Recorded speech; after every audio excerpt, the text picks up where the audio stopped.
store, and we would feed the community, and we would sell food.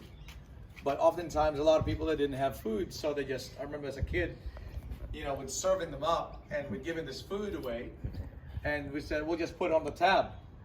And, but most of the time they can't afford it, so we end up writing off all their debts, And I remember I was sent as a kid, I had to go to families where, their husbands have left them, and these women are just by themselves with their kids.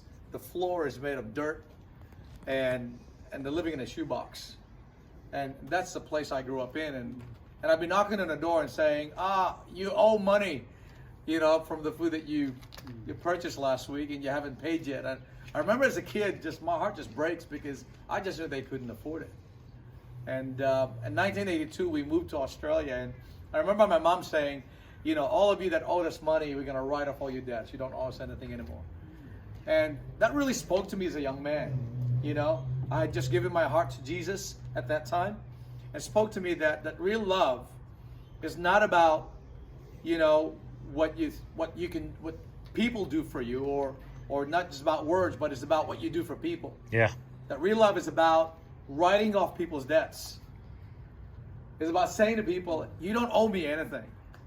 I don't know if you've borrowed money from somebody or you owed somebody. You always feel like, you gotta fix it, or some people run away from it because they feel like that this thing that's over them. Well, that's what it means to be in sin. You feel like you owe someone something. And that's so true because we actually owe the law, which is a spiritual law that says sin brings death.